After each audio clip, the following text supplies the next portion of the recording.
你穿越到斗罗，每天被千仞雪追着打闹，听供奉们笑称你们是天生一对。只有你知道，体内那1/1000东皇太一本源正在蠢蠢欲动。今天觉醒仪式上，千道流让你准备好迎接自己的武魂。你乖巧点头，掌心却已感受到混沌中的震颤。金恶斗罗的魂力注入觉醒石的瞬间，你立刻回答：爷爷，快来吧，我快等不及了。等我觉醒了武魂，就可以打败雪儿了。话音刚落，一个拳头就落在了你头上。说了多少遍了，你要叫我姐姐。千仞雪打完你就说，你捂着脑袋，笑嘻嘻道：不叫姐姐，爷爷说了，你以后是我媳妇。千仞雪脸一红，抬头瞪向千道流。千道流转过头去，当作没看见。在场的几位供奉都笑出声来。这时二供奉金恶斗罗站出来，来吧，小姨，你二爷爷来给你觉醒武魂，你停止打闹，走到金恶面前。二爷爷，来吧，我准备好了。金恶拿出觉醒石注入魂力，觉醒法阵把你笼罩，在场所有人都紧盯着你。毕竟6年前你被捡回来时，身上就散发着纯净强烈的太阳能量，让拥有6亿天使武魂的千道流和千仞雪感到无比亲近。随着金恶魂力加大输出，你感到体内有什么东西要出来了。下一秒，你手中出现一个古朴的小钟，同时一只三足金乌出现在你身后。众人一惊，千道流才开口，居然是双生武魂。兽武魂是太阳神鸟金乌，难怪小姨从小身体就会散发太阳能量。更不可思议的是，小姨的2个武魂居然可以同时使用，和那个女人的双生武魂完全不一样。其他人也点头，对啊，金乌是顶级魂兽，能和金乌共生的武魂也应该不弱。2个武魂一起使用，这可就不是1+1等于2了，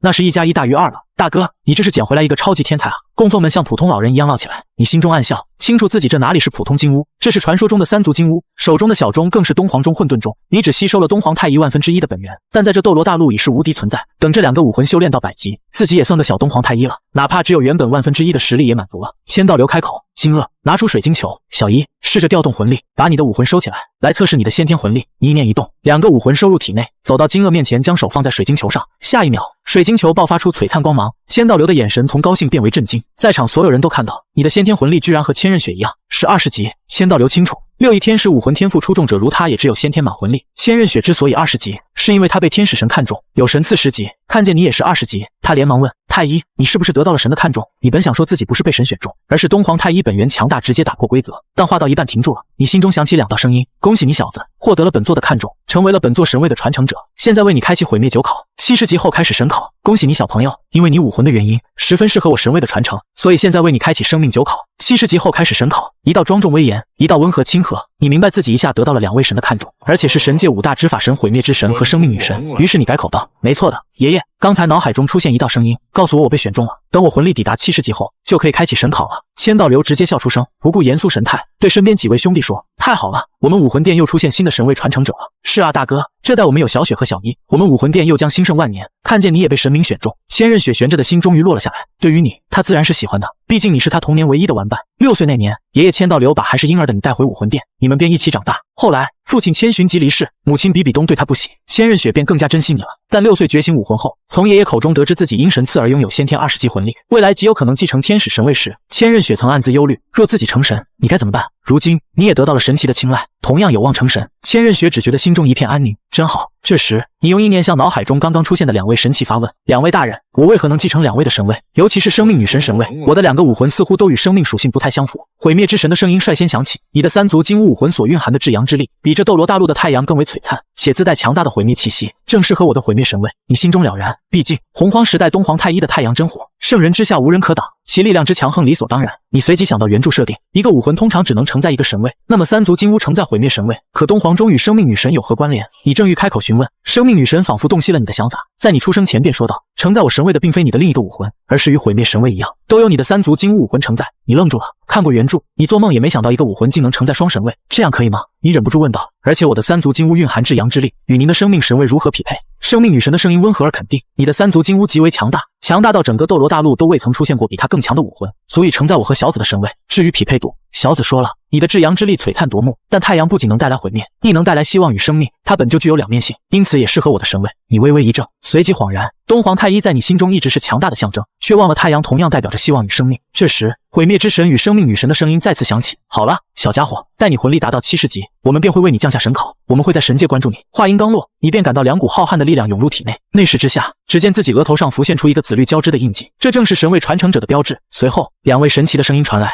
神界本不该干涉下界，但你实在太适合我们的神位了，为防意外，我们在印记中留下了3道神力护体，可保你3次无碍。我明白了，你回应道。话音落下，识海中的2道神念便消失了。与此同时，神界宫殿内，生命女神看向身旁的毁灭之神，轻声问道：“小子，我们这样做真的妥当吗？若被其他执法神知晓，尤其是修罗神，毁灭之神不以为意，有何不妥？我们不过是把神位传给了一个人罢了。如此一来，待他成神，我们便可卸下职责，一同离开神界，去万千世界游历。至于修罗，我们不找他麻烦便算好了。他为传下神位，不惜从其他世界拉来一人。太医虽也来自外界，却非我们动手引来，而是被更强大的存在送来。你方才也感受到了他体内3族金乌本人的强大，由他继承神位，我们的神位将变得更加强大，与我们也有益处，不必惧怕修罗，静待太医成神便是。但愿一切顺利。”生命女神轻叹一声，不再多言。供奉殿内，千道流注意到了你额头的印记。作为天使神最虔诚的信徒，他自然认得这是神位传承者的标志。虽不知那紫绿印记属于哪位神祇，但确定你获得了神位传承，便已足够。他压下心中激动，开口问道：“小姨，你想先修炼哪个武魂？我们好安排人为你猎取魂环。”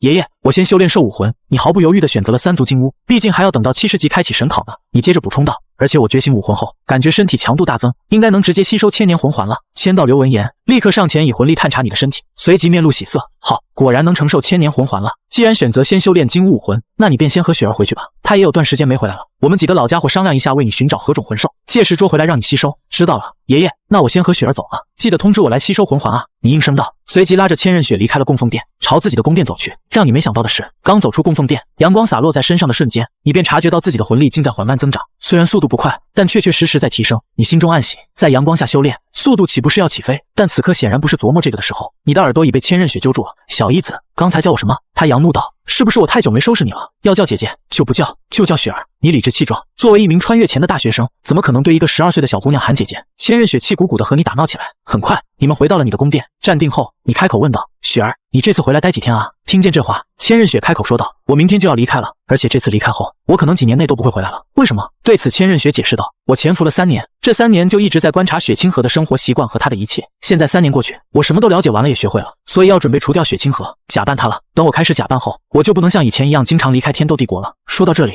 千仞雪一下陷入了忧伤，毕竟从小到大，她唯一的玩伴就是你。自从开始为了证明自己，选择去潜伏后，和你见面的机会越来越少，到那时那也是几个月才能回武魂城一次。而这次离开后，为了不暴露，没有雪清河这个身份合理来到武魂城的话，他千仞雪不知道多久才能回来了。没事的，雪儿，你对他说，现在我也觉醒武魂了，你不能回来，等我吸收完魂环，我就来天斗城找你。说到这里，你心里盘算着，去天斗城后，还可以去一趟天斗城周围的落日森林。你可是记得这里面还有那个原著主角前期最大的机遇，冰火两仪眼当中的仙草。你抱着就算自己不能用不吸收，也绝不留给其他人的想法。而这边的千仞雪听见你的话，很认真的开口对你说道：“你自己说的，到时候你可一定要记得来找我，不然我找到机会肯定好好收拾你。”说完后，两人也就继续聊天了。然后时间来到了第2天，等你睡醒，准备来到外面迎着初升的太阳修炼魂力的时候，你就看见了一个相貌平平的男子向你这边走来，而且这个男子身后还跟着2个人。这2个人你也认识，是武魂殿新进的封号斗罗、刺豚斗罗和蛇毛斗罗。看见这2人，加上昨天千仞雪的话，你也就知道了这个男子应该就是雪清河。更准确来说，这是千仞雪假扮的雪清河。所以你对其喊道：“雪儿，你现在真丑。”听见这话，千仞雪开口说道：“你是怎么认出我的？这是爷爷帮我易容的，除非我主动暴露，不然就算是超级斗罗都不能分辨出来我和雪清河的区别。”听见这话，你就是说道：“我没认出你，但是我认出来了你身后的刺豚和蛇毛2位斗罗，加上你昨天的话，更不用说，这里是供奉殿的核心区域，一般人都来不了的，所以我怎么可能猜不到？”对此，千仞雪说道：“还想骗你玩玩呢？被你认出来了，那就不逗你了，我就离开了。你吸收完魂环，记得来找我啊！”说完后，千仞雪就对着刺豚和蛇毛开口说道：“2位长老，出发吧。”明白，少主。然后就在下一秒，在刺豚和蛇毛的带领下，3人消失在了这里，向着天斗帝国飞去了。就在千仞雪离开不久，你刚迎着阳光修炼魂力不久，突然感受到了2股极其强大的魂力向着自己这边飞来。等到你抬头一看，就看见了千道流和金鳄2人已然手提一只魂兽向着你飞来。看见这一幕，你也就明白，这2只魂兽应该就是你的第1、第2魂环了。等到2人来到面前后，你开口说道：“爷爷，二爷爷，这2个就是我的第1、第2魂环吗？”小姨，金鳄对着你解释道：“昨天我和你其他几个爷爷商量你的武魂该附加什么魂环后，你2爷爷我为了让你尽快吸收魂环，专门去魂兽森林为你捉回来的魂兽。”这时千道流也开口说道：“小姨，一只1500年的圣辉天蓬，一只3000年的太阳神鸟，尤其是这只3000年的太阳神鸟，最适合你的魂兽。别看只是一只3000年年限的鸟，对上一般的万年魂兽，也得死在其手中。而且现在太阳神鸟这类顶级魂兽已经少见了，这次也是运气好给你带回来了，相信等你吸收了，会对你有很大帮助的。”听见这话，你心中也很感慨，然后开口说道：“谢谢2位爷爷了，我准备一下就可以开始吸收魂环了。你了解魂兽，自然知道太阳神鸟的珍惜。如果金乌代表太阳，那么太阳神鸟就是太阳的孩子，由此就可以看出太阳神鸟的强大和珍惜了。”然后你也就是不再犹豫，运转自身的魂力，打向了已经被金鳄控制的圣辉天蓬。圣辉天蓬当场毙命，然后就在其尸体上方出现一个紫色的千年魂环。看见这魂环，你盘膝坐下，用魂力牵引魂环，开始了自己的第1次吸收魂环。在千道流和金鳄2个当世强者的护法下，你自然是没有任何难度的就将自己的2个魂环吸收了。而且你发现两个魂环吸收完毕后，可能是因为两个都是千年魂环的原因，你的魂力直接突破到了20级，并且你还在吸收了两个魂环后，得到了两个强大的魂技。第一魂技圣光普照，使用魂技的时候就会爆发出强烈的圣光，在圣光内的人身体的伤势和魂力都会得到恢复。若是等到魂力抵达一定程度，被圣光普照的人或许都可以解除身体的一切病痛。一个具有生命力的魂技。第二魂技太阳耀斑，直接化身人形小太阳，散发出超高的温度，在这魂技范围内，你的攻击会得到增幅，反之敌人的攻击就会减弱，而且这魂技随着魂力的增长也会加强。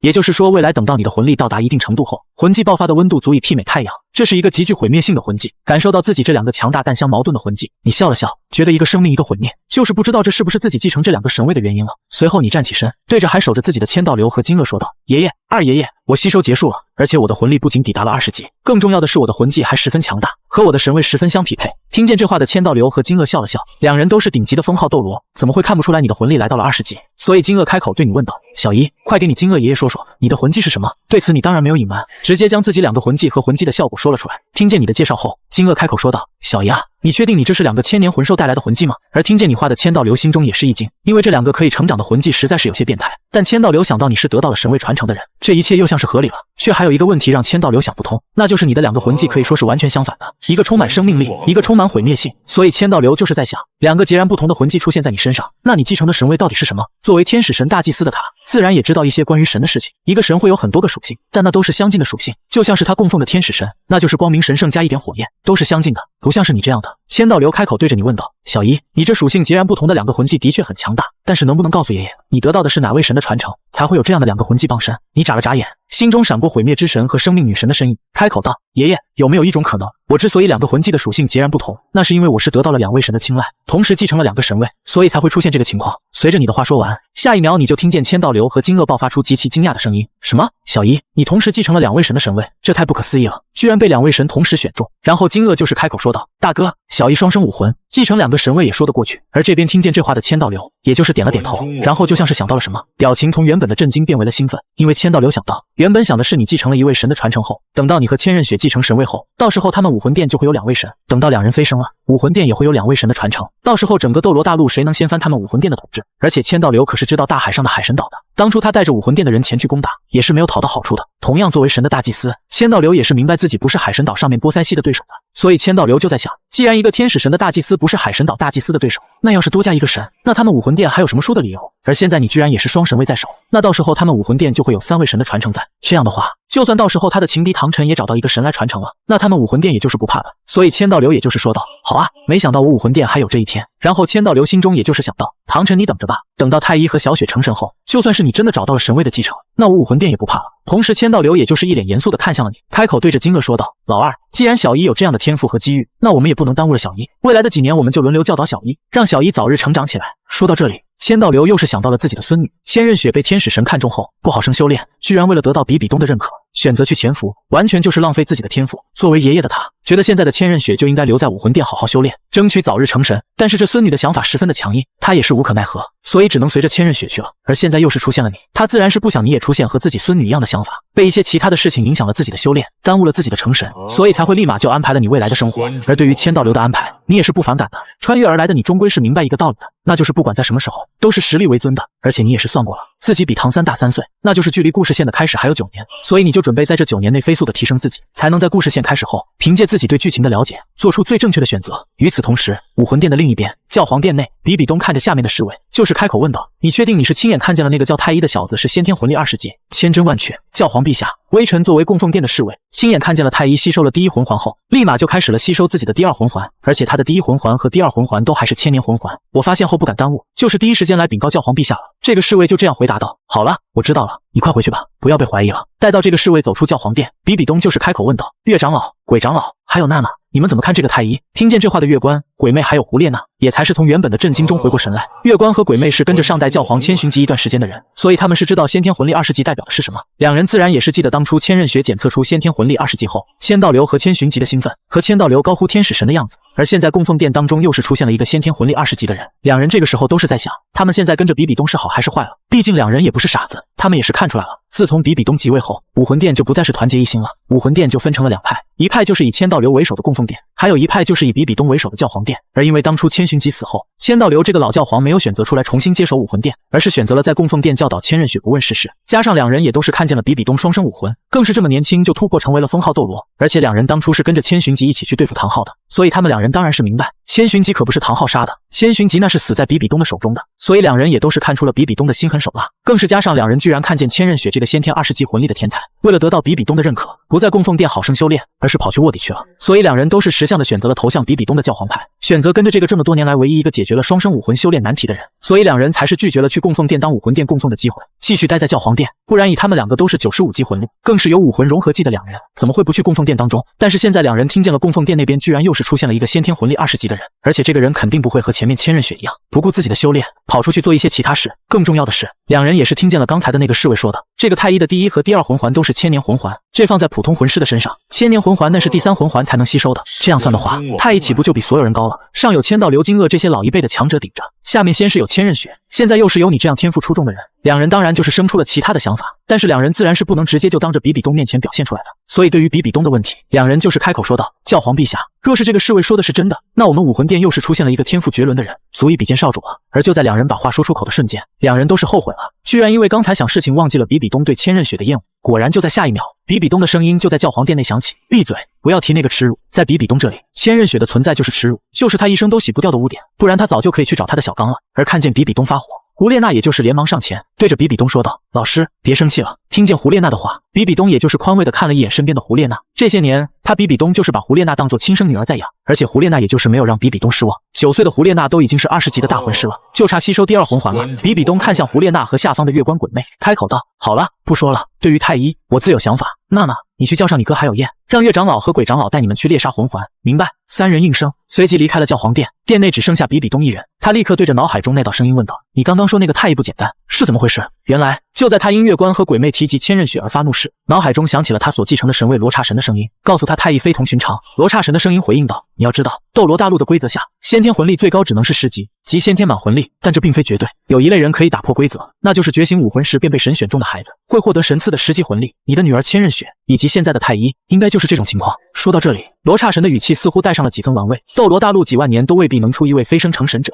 可这一次，你们武魂殿竟出现了3位。比比东愣住了，他从未想过先天魂力20级的根源竟是如此。他回想起当年千仞雪测试出20级时，千道流那兴奋的眼神和讳莫如深的态度，同时他也明白了为何千寻疾死后，千道流没有重掌武魂殿，反而让他这个杀子仇人继任教皇，原来是为了专心培养千仞雪成神。随即他的思绪转向了太一，这个与他毫无关联的人，若他不干扰我建立武魂帝国的大计，便相安无事。毕竟我也不愿与一位未来可能成神的人交恶，但若他依靠千道流来妨碍我，那就别怪我了。察觉到比比东的心思，罗刹神的声音再度响起：比比东，你可别对那个太一下手，当初让你杀千寻疾，除了你们的仇怨，他作为天使神后裔，吸收其本源能助你更好的继承神位。最关键的是，神界的天使神已陨落，无人为千家站台，但太一不同，我乃1级神，在神界除5大执法神王外，也算第一梯队。他继承的神位，我虽不知是哪一位，却能感受到其气息比我更强，极有可能是执法神之一。他们不像天使神那般陨落，且极其护短。你若对他下手，我不敢保证那几位执法神是否留有后手。更何况，即便你真能除掉太一，神界诸神被困数万年，皆渴望离开。你杀了他们好不容易等到的合格继承者，将来到了神界也绝不好过。比比东心中一惊，他没想到罗刹神今日会透露这么多神界秘辛，更没想到太一继承的神位竟如此强大，甚至让罗刹神专门警告他不要妄动，只要他不影响我的计划，我不会出手。况且他现在定被供奉殿那些老家伙保护得严严实实，我如何下手？罗刹神道：好了，话已带到，你专心审考吧。千仞雪和太一都是武魂殿的人，搞好关系，未来在神界也多份助力，神界也不太平。话音落下，罗刹神的神念便从比比东脑海中消散了。他之所以如此建议，实则是自知无法对抗仇敌修罗神，见太一继承了执法神位，便想借比比东之手，未来联合千仞雪与太一共同对付修罗神。比比东却因罗刹神最后的话语陷入了沉默，与千仞雪和太一搞好关系，怎么可能？我不仅要建立武魂帝国，更要彻底抹除让我恶心的千家，包括千道流和千仞雪。太一显然站在他们那边，如何能站在一起？他不再多想，思绪沉入幽暗。时间悄然流逝，1年零2个月过去，在供奉殿诸位老爷子倾心教导下，加上你那沐浴阳光便能增长魂力的武魂特性，7岁的你魂力成功突破30级，成为了一名魂尊。突破后，你第一时间赶到供奉殿找到千道流爷爷，我魂力突破30级了。千道流闻言欣慰笑道：好，小姨果然没让爷爷失望。他接着道：那你先回去等段时间，我让人去魂兽森林把适合你第3魂环的魂兽捉回来。你连忙摇头：爷爷不用特意去捉，我想去天斗帝国的落日森林自己猎杀第3魂环，何必跑那么远，还要亲自猎杀？千道流有些不解：你早有准备？解释道：“我1年前答应了雪儿，有时间就去天斗帝国找她，所以我想趁此机会去落日森林猎取魂环，顺便见见她。而且……”你顿了顿，语气变得认真：“爷爷，您知道我是神位传承者，刚才神告诉我，落日森林有一份机缘在等我。事实是，哪有什么毁灭之神告知机缘，想见千仞雪才是真。更重要的是，落日森林里的冰火两仪眼，那么多仙草，我岂能留给未来的敌人唐三？既然打上了武魂殿的标签，这些资源自然要握在自己手里。千道流盯着你，真是神告诉你有机缘。当然了，我还能骗您吗？爷爷，你一脸真诚，看着你的表情。”千道流笑了笑：“好吧，反正你自婴儿时被我带回武魂殿，从未离开过。雪儿也确实许久未见了，带你去看看她，顺便许你的机缘也好。”见千道流同意，你立刻追问：“那我们何时出发？”爷爷这么着急？千道流失笑，你点点头。这次去落日森林还需要一个人，想请爷爷把他叫上。需要谁？菊斗罗、月关。听到这个名字，千道流没有丝毫犹豫，直接应下。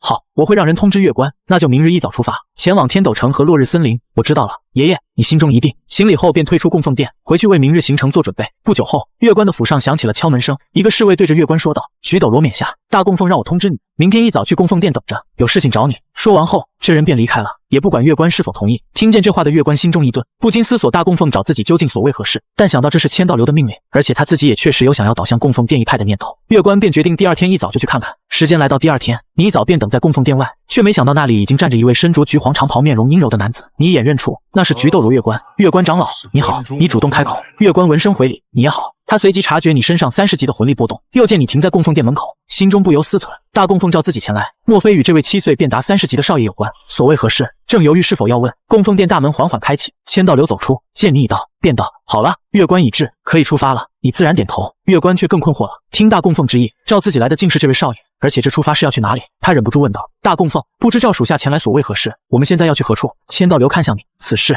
你问他吧。你也未卖关子，直言道：“我得到消息，落日森林中有仙草存在，我想整个武魂殿恐怕无人比菊长老更了解仙草，所以才请爷爷召您同去，帮我辨认采摘。毕竟菊长老是植物武魂的封号斗罗，理应通晓仙草之事，否则即便得了仙草，不懂保存也是浪费。”什么？月关瞬间瞪大眼睛，满脸惊喜：“少爷，您所言当真？您真的知道仙草所在？”千道流同样震惊，他虽不识仙草，却深知其强大功效，没想到你口中的神赐机缘竟是此物，他心中更是兴奋。若记载属实，这机缘对你而言将是巨大的提升，让本就惊人的天赋更上一层楼。若仙草不止一株，还能给雪儿一份，正好弥补他因潜伏耽误的修炼时光。千道流看向月关：“菊长老，既如此，你对仙草了解多少？”月关回过神来，郑重道：“大供奉，属下对仙草的了解，放眼大陆不敢称第一，也必在前3之列。毕生之愿，便是能亲眼得见仙草。”好。千道流点头，那便出发。他当即以魂力包裹你，向天斗城飞去。月关对仙草的狂热已被彻底点燃，毫不犹豫紧随其后。几人很快抵达天斗城。千道流气息显露的刹那，皇宫内守护千仞雪的蛇矛刺豚2位斗罗同时感知到，他们立刻找到伪装成雪清河的千仞雪。少主，大供奉来天斗城了。当真？爷爷真的来了？千仞雪眸中一亮。自从1年前离开武魂城，他再未见过爷爷，而且太医是不是也来了？快，